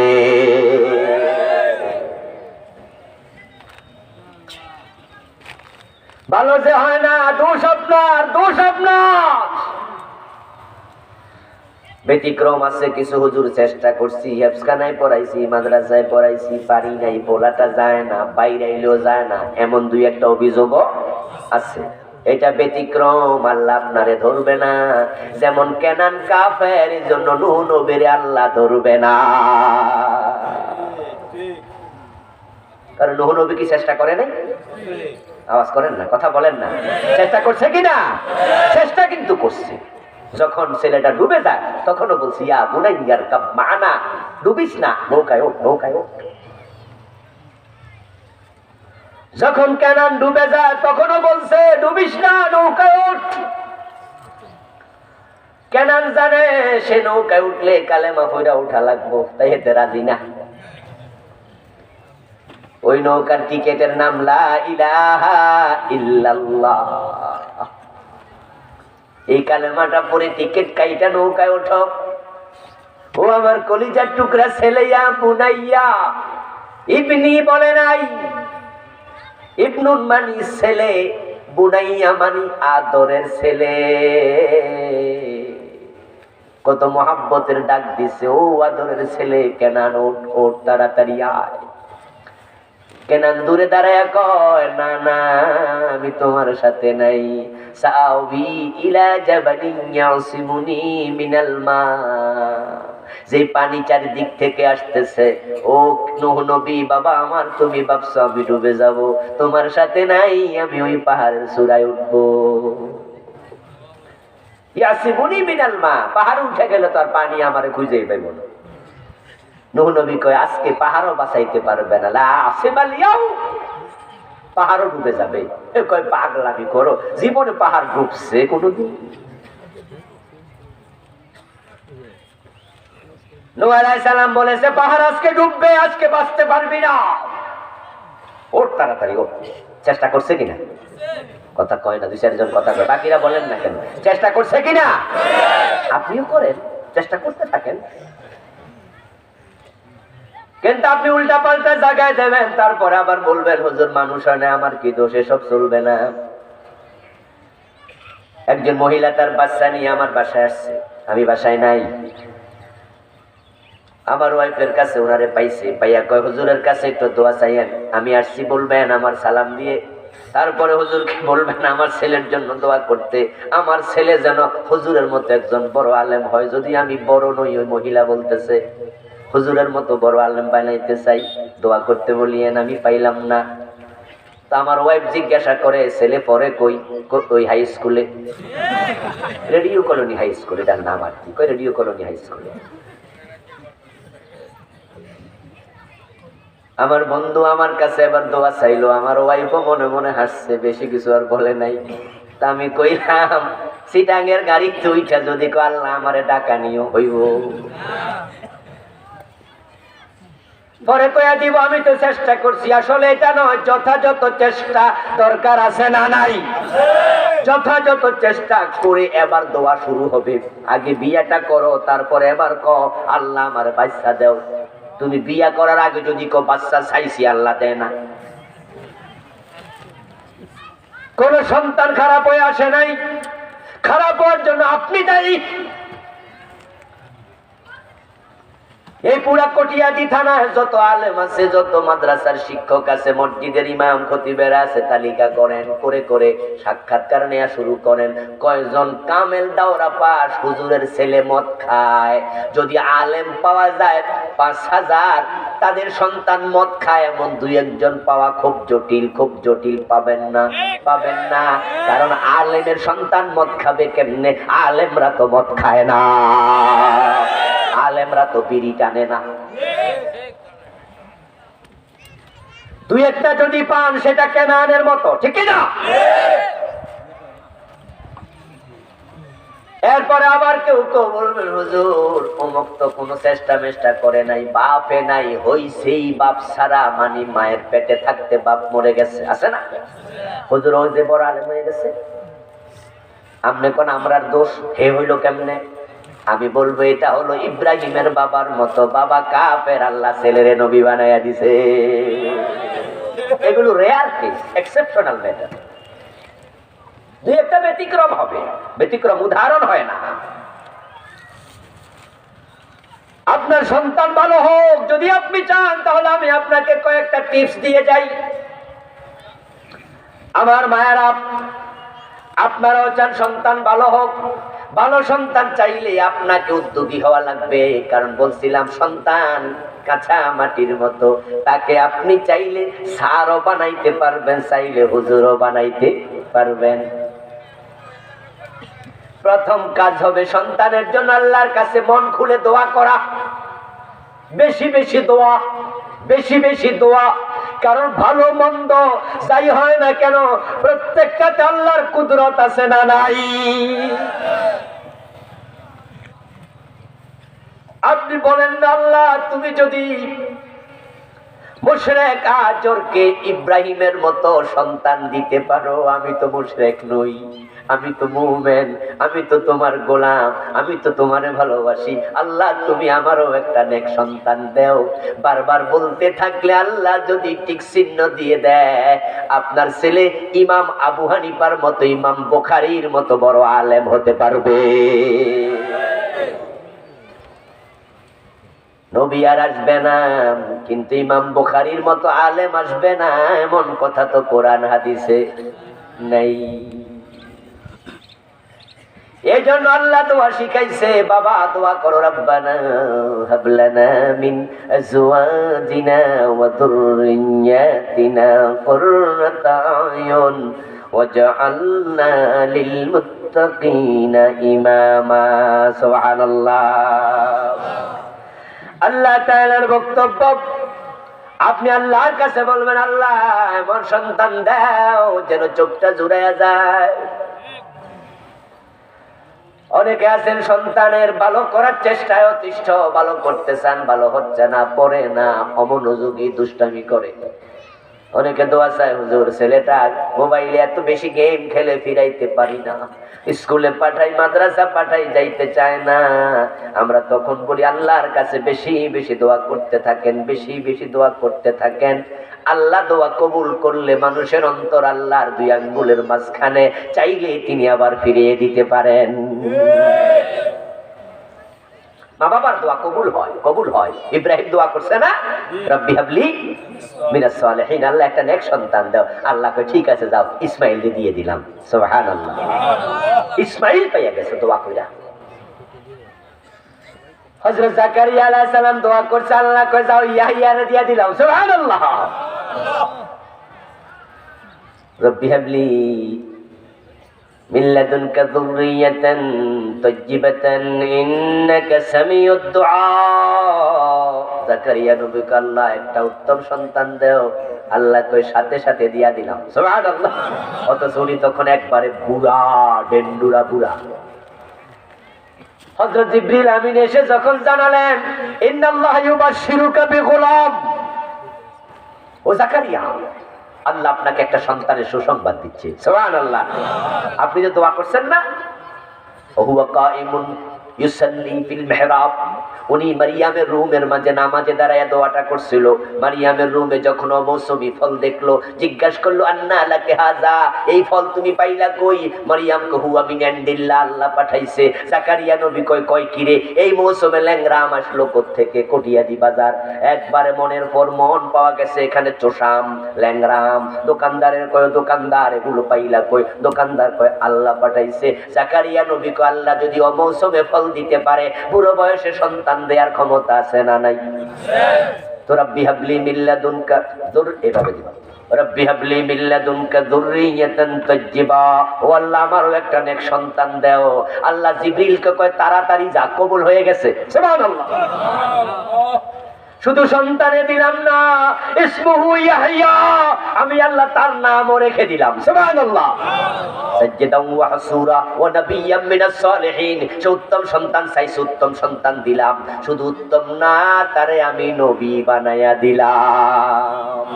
বাবা নবী, ছেলেও নবী, ইব্রাহিমও নবী, ইসমাঈলও নবী। আল্লাহু আকবার। এবার বলুন তো, আল্লাহর ভান্ডারে কি অভাব আছে? সবাই বলতে হবে, আল্লাহর ভান্ডারে অভাব আছে? চাইলে চাওয়ার মতো দেওয়ার ক্ষমতা আছে না নাই?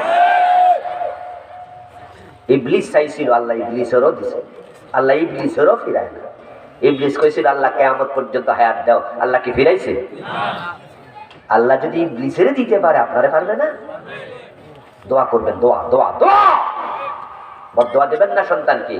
আমরা অনেকে রাগ করে বদদোয়াটা দোয়া মাঝে মাঝে দিয়ে দেই, বিশেষ করে মা বোনেরা অনেকে, এই তোর উপর গজব পড়ুক, ও খোদার কাড়া। না রে মা, আমার সন্তানকে বদদোয়া দেবেন না। মায়ের মুখের বদদোয়া লেগে যায়, সাবধান। যদি রাগ বেশি হয়, একটু বেশি করে দোয়া করে দিন। কি দোয়া করবেন? আল্লাহ তোরে হেদায়েত করুক। কথা বুঝেন?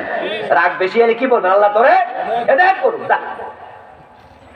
কাবার একজন ইমাম আছে, বড় কালো। ওই কালো ইমাম সাহেবের একটি সাক্ষাৎকার পড়লাম, বর্তমানেও আছে তিনি। সাক্ষাৎকারে তিনি বললেন, আমার মায়ের বদদোয়ার কারণে আমি কাবার ইমাম হইছি। সাংবাদিক আশ্চর্য হইয়া জিজ্ঞাসা করে, বলে কি? উনি কয়, হ্যাঁ, একদিন আমি ছোট্ট খেলাধুলার বয়সে মা আমারে ডাক দিছে, এদিকে এদিকে। আমি মারে বলছি এখন খেলতাম না, আমি খেলতে যাই। মা তখন কয়, যা যা, কাবার ইমাম হইয়া যা। বুঝলেন? রাগ করে যা যা যা, আইবি না এখন, যা কাবা শরীফে ইমামতি করবে যা। আমি অযোগ্য মানুষ, কালো মানুষ, আমার মা যে কইছিল যা যা কাবার ইমামতি করগা, আমার আল্লাহ কয় ঠিক চিহ্ন দিয়া দিলাম। ভালো সন্তান যদি চান, ভালো মা দেন। মা হলো সন্তানের জন্য ফ্যাক্টরির মতো। মায়ের পেটে সন্তান জন্ম নেয়, যে মায়ের পেট ভালো, যে মায়ের মন ভালো, যে মা পর্দা করে, যেমন ঝিনুকের ভিতরে মুক্তা তৈরি হয়ে যায়, ওই ঝিনুকটা শেওলার মতো ভাসে না, ওই ঝিনুকটা থাকে সমুদ্রের গভীরে। যে মা পর্দাওয়ালা হয়, তার পেট থেকে আল্লাহর ওলি জন্ম নেবে।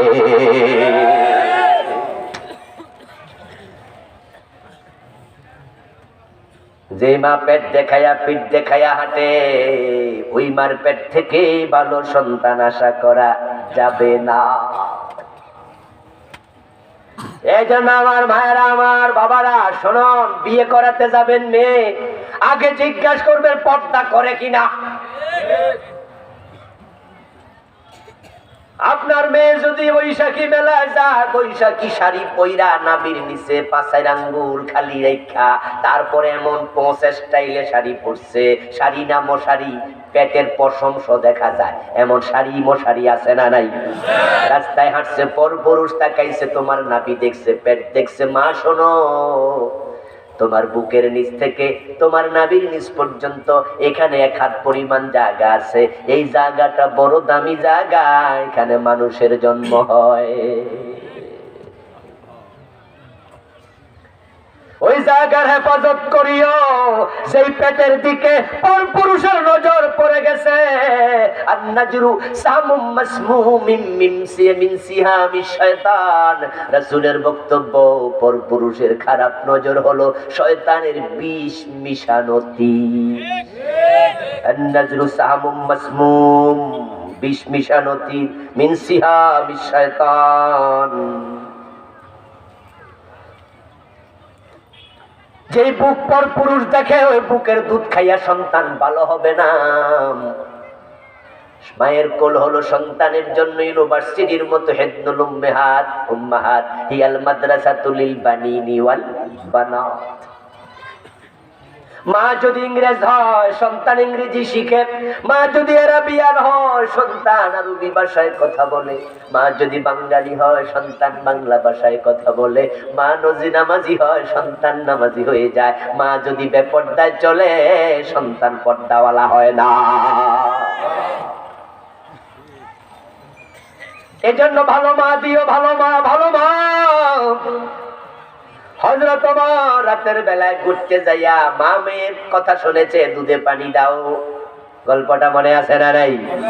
ওই মেয়েটাকে ছেলের বউ বানাইছে, কারণ তিনি শুনেছেন মা বলে দুধে পানি দাও, মেয়ে বলে ওমরে মানা করছে।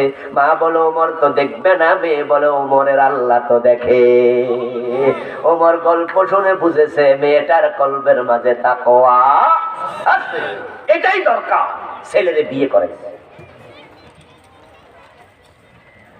কত বড় শিক্ষিত সেটা তালাশ করা দরকার নাই, এটা পরে পরে পরে। এমএ পাশের অভাব নাই, বিএ পাশের অভাব নাই, কিন্তু ভালো মার বড় অভাব। তাই মেয়েটা কোরআন পারে কিনা, পর্দা পরে কিনা, এই বিষয়গুলো খেয়াল রেখে ছেলেকে বিয়ে করাতে হবে। এখন ছেলের বাবার আজকে সিদ্ধান্ত নিল, আমরা পর্দাওয়ালা মেয়ে বিয়ে করাবো, কোরআনওয়ালা মেয়ে বিয়ে করাবো। কিন্তু মেয়ের বাবারা যদি মেয়েকে পর্দা না করায়, কোরআন না পড়ায়, ছেলের বাবারা ভালো মেয়ে পাবে কই? এজন্য মেয়ের বাবারাও উদ্যোগী হওয়া দরকার আছে না নাই? তোমার মেয়েকে বোরকা সিলাইয়া দিবা, ডেফিনেটলি। ক্লাস 3-4 ওঠার পরে তার মাথায় স্কার্ফ পরাবা। যখনই তার মুখের মাঝে সৌন্দর্য মেলে আসবে, বুঝবা মুখটা সৌন্দর্য আসছে, তাকে অবশ্যই বোরকা সিলাইয়া দিবা। পর পুরুষের নজর তোমার মেয়ের মুখে পড়তে দিবা না। বোরকা পরায় মেয়েটা পাঠাও বাবা, পর্দা করাও, তোমার মেয়েকে কোরআন পড়াও, তুমি হাসান হোসাইনের মতো নাতি পাইবা। হাসান হোসাইনকে নিয়ে বিশ্ব নবী গর্ব করতেন, তুমি এমন নাতি পাইবা, তুমি দুনিয়া আখেরাতে নাতিকে নিয়ে গর্ব করতে পারবা। সন্তানকে কোরআনের তালিম দেবেন, একটু বড় হবে, যখনই কথা বলতে শিখবে তখনই তাকে আপনার পারিবারিক মূল্যবোধ সন্তানকে আপনি প্রথমে সালাম দেবেন, দেখা হলেই সালাম দেন, ঘরে ঢুকলেই সালাম দেন, কোনো মেহমান আসলে বলবেন যাও সালাম দাও, কলিং বেলে টিপ দিয়েছে দরজা খুলে সালাম দাও, অমুক ঘরে আন্টি আসছে তোমার ঘরে বেড়াইতে দেখলে সালাম দাও। দেখবেন আপনার সন্তান কিছুদিন পরে সবাইকে সালাম দিতে শিখবে। আপনি কুমারের মতো কাঁচামাটি আপনার হাতে কি করবেন আপনি ভাবেন। আপনার সন্তান আল্লাহর কাছে মামলা দেবে, দুশ্মনী করবে, এমন সন্তান দরকার নাই। মানুষ ঘরে এসে জিজ্ঞাসা করে কেমন আছো বাবু, আপনি শিখিয়ে দেন বলো আলহামদুলিল্লাহ ভালো আছি। সন্তান যদি কারোর সাথে কখনো কোনো মিথ্যা বলে সাথে সাথে বলে দেবেন বাবা মিথ্যা বলা যাবে না। সন্তানের সাথে কখনো মিথ্যা বায়না ধরবেন না, মিথ্যা ওয়াদা করবেন না। বাবু তুমি ঘুমায়া যাও, ঘুমাইলে সকাল বেলায় তোমাকে 10 টাকা দেব। সকালবেলা ঘুম থেকে ওঠার পরে যদি 10 টাকা না দেন সন্তান বুঝবে বাবা মিথ্যা কথা বলে। সুতরাং সন্তানও মিথ্যা কথা শিখে যেতে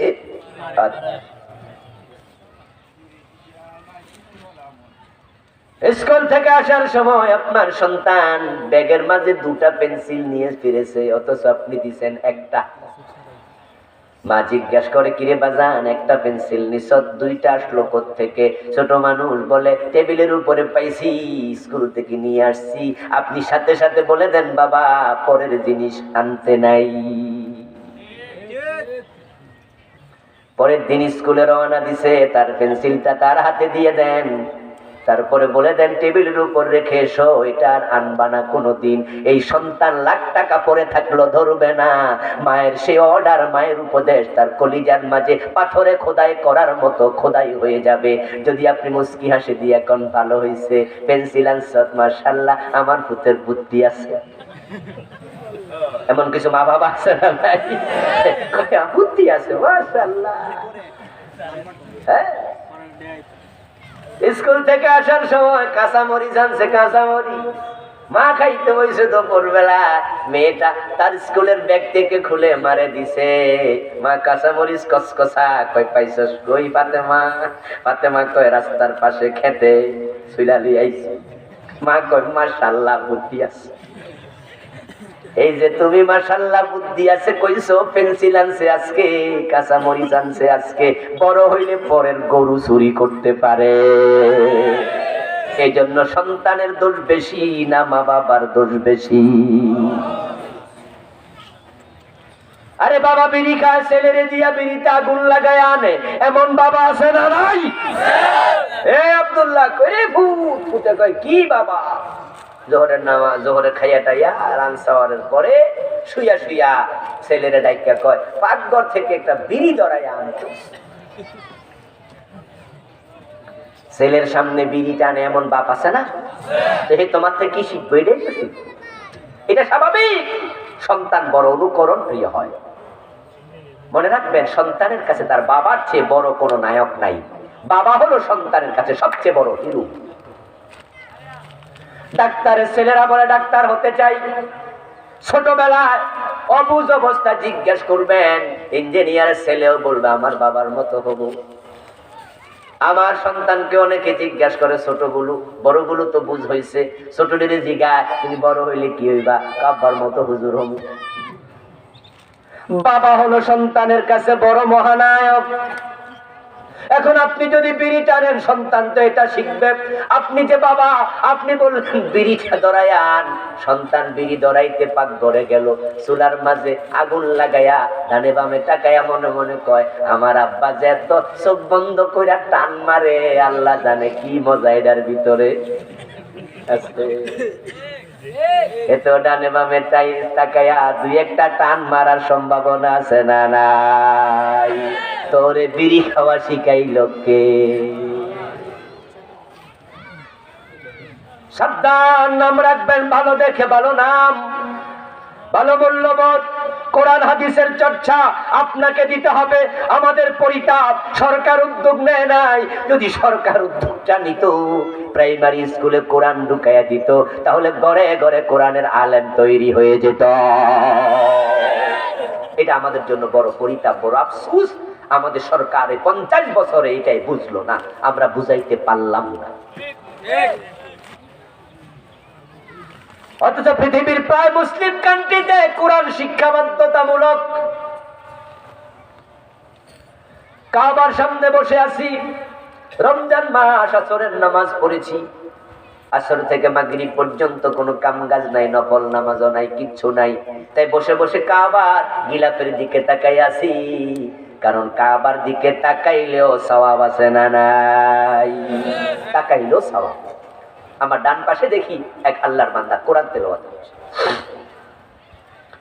তার তেলাওয়াতটা কানে আসলো, কি সুমধুর কণ্ঠ, দারুণ তেলাওয়াত, একেবারে বিশুদ্ধ, যে তেলাওয়াত আমিও পারি না। তাকে দেখি বেটা একবারে সপ্পান সপ্পা, খালি গাল, একটা দাড়িও নাই, পুরা শেভ করা, ক্লিন শেভ, কিন্তু তেলাওয়াতে আমি মুগ্ধ।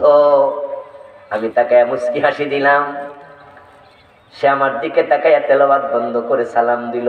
আমি ওয়ালাইকুম আসসালাম বললাম।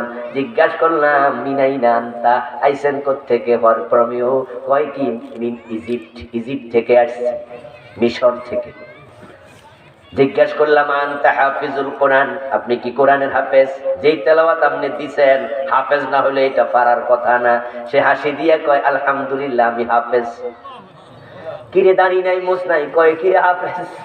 জিজ্ঞাসা করলাম, মাহরফাতু, কি করেন, পেশা কি? আনা মুহান্দিস, আমি একজন ইঞ্জিনিয়ার। আরো আশ্চর্য হলাম, ইঞ্জিনিয়ার কোরআনের হাফেজ? কই কিরে, আমাদের দেশে কত ইঞ্জিনিয়ার দেখে দেখে কোরআন তেলাওয়াতটাই করতে পারে না। আমার বন্ধু, এরকম কত দেশ পৃথিবীর আছে যেখানে কলেজে, হাই স্কুলে কোরআনের চর্চা হচ্ছে। সরকার কত সাবজেক্ট ঢুকাইছে। আমাদের সময় সাবজেক্ট ছিল 10টা 11টা, এখন ইন্টারমিডিয়েট লেভেলে 14-15টা, এসএসসি লেভেলও। বাংলা হয়ে গেছে 200, ইংরেজি হয়ে গেছে 200 নাম্বার। আমাদের সময় কত ছিল? কটা? 100। আমাদের সময় 100 ইংরেজি, 100 বাংলা, এখন 200। এখন কম্পিউটার সায়েন্স ঢুকে গেছে ইন্টারমিডিয়েট লেভেলে, ক্লাস 9 10ও আছে, তখন আমাদের সময় ছিল না। এখন শারীরিক শিক্ষা ঢুকছে, আরো কত ঢুকছে, এগুলোর খুব গুরুত্ব, কিন্তু কোরআনের কোনো গুরুত্বই নাই। অথচ এটাই ছিল সবচেয়ে বেশি গুরুত্বপূর্ণ। ইংরেজি শিখা দরকার নাই, না শিখলে আল্লাহ ধরবো না। শিখা হলো মোবা, লাভ আছে, না শিখলে কোনো লস নাই। অঙ্ক না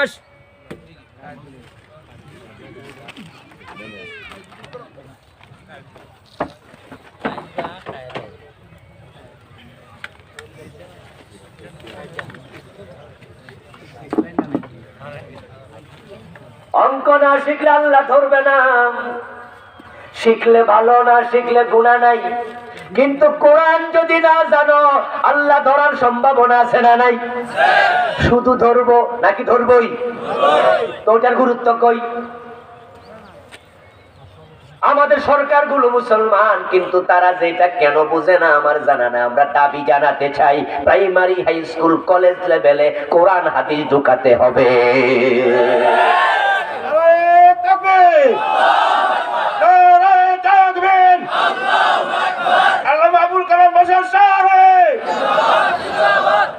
আমার বন্ধু, প্রাইমারিতে যদি কোরআন ঢুকায় দেয়া যেত, ক্লাস 1 আলিফ বা তা সা কায়দা শেষ, ক্লাস 2 তে কোরআন শরীফ পড়া শুরু, ক্লাস 3 তে কোরআন রিডিং পড়া শেষ, ক্লাস 4-5 থেকে আলাম তারা 10টা সূরার অর্থ শেষ, ক্লাস 6 থেকে সূরা বাকারা শুরু করে দাও, 30 পারা পড়ায়া দাও। এভাবে যদি সামনে আগাও, তোমার ছেলে মেডিকেলের ডাক্তার হয়ে সাথে সাথে কোরআনের আলেম হয়ে যেত। ইঞ্জিনিয়ার হতো, আলেম হতো, প্রফেসর হতো, কোরআনের আলেম হতো। সরকার এটা করে না, এজন্য তাদেরকে আল্লাহর কাছে জবাব দিতে হবে। এখন তারা করে নাই, তারা করবে কি করবে না তাদের ব্যাপার, কিন্তু বাবা হিসাবে কোরআন শেখানো আমাদের দায়িত্বের অন্তর্ভুক্ত আছে না নাই? এই জন্য আপনারা সবাই এটা করবেন, সবাই সবাই সবাই। আপনার সন্তানকে অবশ্যই কোরআন শেখাতে হবে। কোরআন এমন এক কিতাব, যেটা হাতে তুলে দেন, সেই হাতে কোরআন ওঠে, ওই হাতে কোনোদিন মদের বোতল উঠবে না। কিন্তু দেশ এখন ইয়াবার সাগরে ভাসতেছে। কোরআনওয়ালা না হলে উপায় নাই। দিহানের মা দেখলাম আপনার ফেসবুকে স্ট্যাটাস দিছে, ওই দর্শক দিহান, তার মা কয় আমার এই ছোট্ট ছেলে এত আকাম করলো কেমনে? আমি তো নিজেও বুঝি না। করবে না কেন? যে হাতে কোরআন তুলে দেওয়া না, ওই হাতে মদের বোতল এবং পিস্তল ওঠার সম্ভাবনাও আছে না নাই। এই জন্য মা বাবা তুমি এক নাম্বার দায়ী। এই জন্য আসুন আমরা কোরআনের আলোকে সন্তানগুলোকে মানুষ করতে চাই, কোরআন হাদিস অনুসরণ করে নিজের সমাজ পরিবার সাজাতে চাই, দেশটাকে সাজাতে চাই। আপনারা আমরা যদি একমত হওয়া শুরু করে দেই, কোরআনের বিধান ঠেকানোর ক্ষমতা কোনো জালেমের হবে না। আল্লাহ তাআলার আলোকে সমাজ গঠন করার তৌফিক দিন, বলুন আমিন। সম্মানীয় ভাইয়েরা, আজকের এই মাহফিলটা হয়েছে গাগোই উত্তরপাড়া নতুন জামে মসজিদের উদ্যোগে। ছোট্ট একটি মসজিদ, আমিও সেখানে আজকে জোহর পড়েছি। ওনারা একটু বড় পরিসরে করতে চায়। ভালো কাজে সাহায্য করলে কমে না, সাদাকায়ে জারিয়া। আপনারা বলুন তো, মসজিদে একটু সহযোগিতা করা দরকার আছে না নাই? করবেন তো ইনশাআল্লাহ? আপনারা পকেটে হাত দেবেন, বিসমিল্লাহ বলে, যার যা তৌফিক 10, 20, 50, 100, 1000 আপনারা দেবেন এখন আজকে নগদ। ঠিক আছে। এর